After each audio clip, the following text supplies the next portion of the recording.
You think you're cleaning your room, but what if you're actually trying to quiet something in your mind? There's a strange reason some people can't relax in a messy room.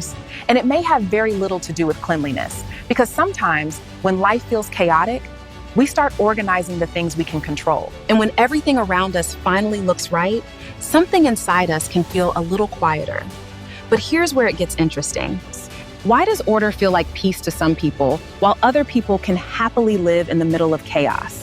Why can a perfectly organized room feel almost satisfying to one person and completely meaningless to another? And what does your relationship with the space around you reveal about the way your mind works? Think about the moment you finish cleaning a room. Nothing dramatic has happened. You haven't solved a major problem. You haven't changed your life. You've simply put things back where they belong.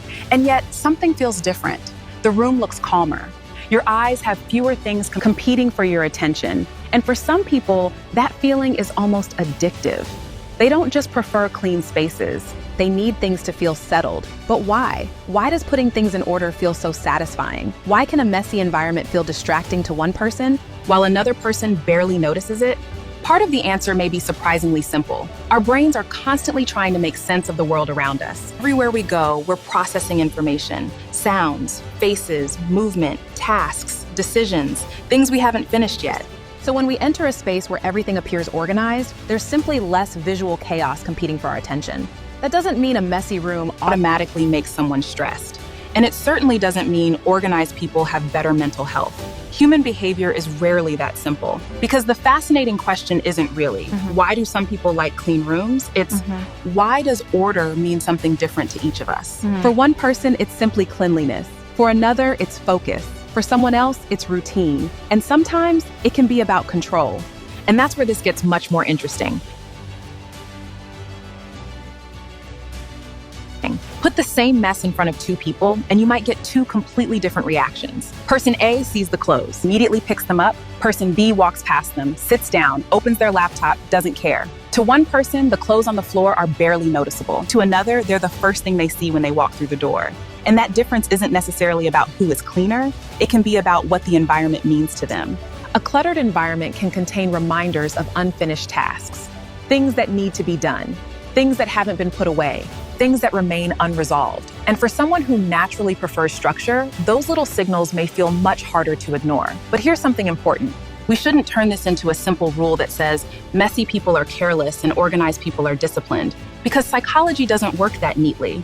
Someone can have a messy bedroom and still be incredibly responsible. Someone can have a spotless home and still feel completely overwhelmed. And someone can simply like things clean. Sometimes a preference is just a preference. But there is one personality trait that researchers have repeatedly connected with qualities like organization, responsibility, and self-discipline. And this is where our clean spaces start telling us something about the people who create them. People who naturally prefer order often don't just organize their rooms. They may organize their schedules, their responsibilities, their routines, even the way they plan for things that haven't happened yet. And one personality trait often enters the conversation here: conscientiousness. In personality psychology, conscientiousness is broadly associated with qualities like being organized, responsible, dependable, and persistent. It's one of the major dimensions psychologists use to describe differences in personality. It's the person who doesn't want to leave everything until tomorrow. The person who feels better when they know what's coming next. The person who says, let me just put this back where it belongs, and then somehow ends up organizing the entire room. But here's where we need to be careful. A clean room doesn't automatically mean someone is highly conscientious, and a messy room doesn't automatically mean someone is irresponsible. Someone may keep their home perfectly organized because they genuinely enjoy the process. Another person may have a messy bedroom simply because cleaning isn't high on their list of priorities. Human behavior rarely gives us just one explanation, but our environments can still give us clues. Maybe one person needs visual simplicity to concentrate. Maybe another person doesn't even notice the clutter. Maybe one finds comfort in routines. Maybe another finds freedom in spontaneity. Neither person is necessarily better. Because the interesting question isn't, is your room clean? It's, what does order do for you? For some people, order creates focus. For others, it creates comfort. For some, it's simply a habit they've developed over years. And for some people, Order creates a feeling they may be searching for somewhere else in their lives, control. Because when everything else feels unpredictable, there's something strangely comforting about knowing exactly where everything belongs. And that's when a love of clean spaces becomes more than a personality preference. Sometimes, it becomes a way of coping with chaos. There are moments when life gives us very little control. Someone can disappoint you, plans can suddenly change, a relationship can become uncertain, work can become overwhelming, and sometimes you don't even know what tomorrow is going to look like. But there's something you can control. Where the books go, where the clothes go, what stays on the desk, what gets thrown away, what gets put back in its place. And suddenly, something feels manageable again.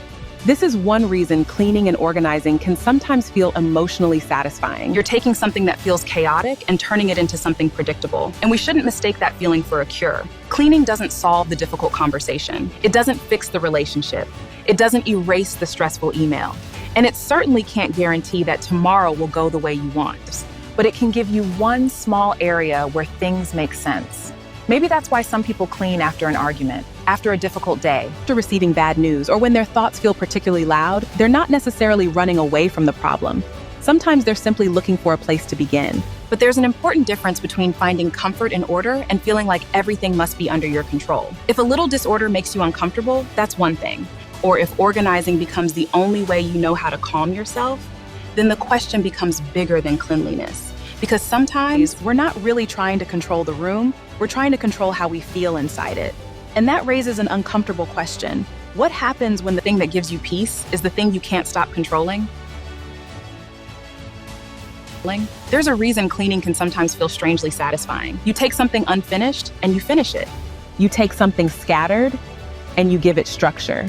You take something that doesn't have a place and suddenly it does. Our minds naturally look for patterns, structure, and meaning.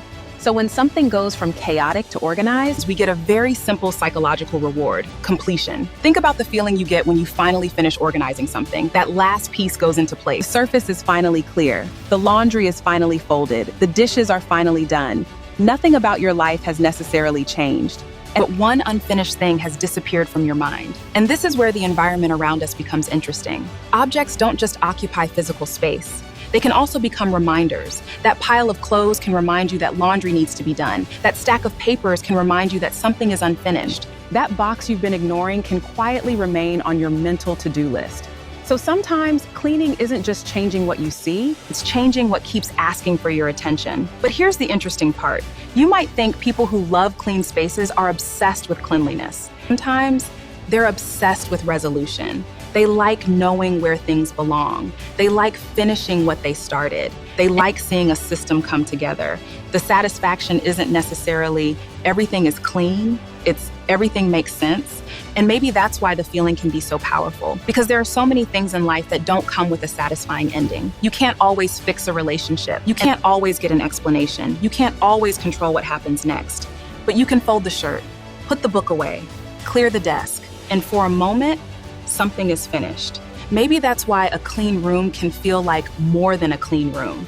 Sometimes it's proof that at least one thing in your world is exactly where you left it.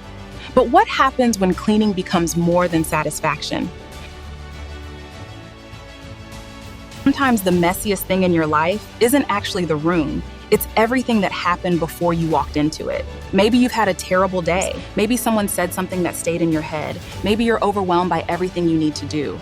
Maybe you can't fix what's bothering you right now. So you start with something you can change. You make the bed, clear the desk, put the clothes away, wash the dishes, open the curtains, and slowly the room begins to feel different. But notice something. The problem hasn't disappeared. The argument still happened. The deadline is still there. The unanswered message is still unanswered. Tomorrow still has to come. So why can cleaning still make you feel better? Because sometimes what we're looking for isn't a solution. We're looking for a reset. A small signal that says, okay, let's start again. Humans naturally create rituals around transitions. We take showers after long days. We change into comfortable clothes when we come home. We clean before guests arrive. We reorganize after moving. We even clean up after major life events. These little actions can mark a psychological boundary. This happened, now something new begins. Of course, cleaning isn't therapy. A spotless bedroom can't heal every emotional wound. And you don't have to turn your entire life into an organizing project every time something goes wrong. But if creating order gives you a moment to breathe, the moment to think, or simply a place where you don't feel surrounded by more chaos, that feeling can still matter. Maybe the real benefit isn't that the room became clean. Maybe it's that you finally became still enough to decide what to do next. And sometimes, that's all a reset is. You don't always get to control what happens to you, but sometimes you can choose what happens next. And maybe that's why, after a difficult day, putting things back in their place can feel like putting a little piece of yourself back together. But not everyone needs order to feel calm. But here's something we haven't asked yet. What if the mess doesn't bother you at all? Some people don't experience an untidy environment as a problem. Their attention isn't necessarily pulled toward every misplaced object. They may simply prioritize function over appearance. And sometimes what looks like chaos from the outside is actually a space someone understands perfectly. They know where things are. They just don't need them arranged in a particular way. So perhaps the better question isn't, why are some people messy? It's, what does each person need from their environment? Before you ever decided what a clean home should look like, someone probably taught you. Our ideas about cleanliness aren't created in isolation. We learn them from family, culture, school, the homes we grew up in, and the people whose approval mattered to us. For one person, a made bed means respect. For another, it means nothing. One person grows up hearing that a clean home is a reflection of good character. Another grows up believing that your home is supposed to look lived in. So sometimes we think we're simply cleaning, and we're following a definition of good we learned long before we could question it.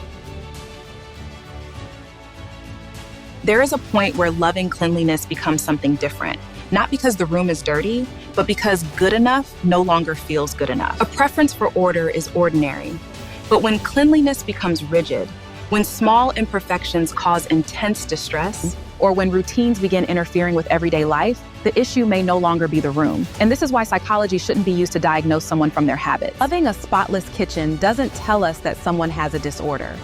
And a messy bedroom doesn't tell us that someone is struggling. The difference is often found in the distress, the rigidity, and the impact on someone's life. Maybe loving clean spaces says something about you. Maybe you enjoy structure. Maybe you focus better when your surroundings are simple.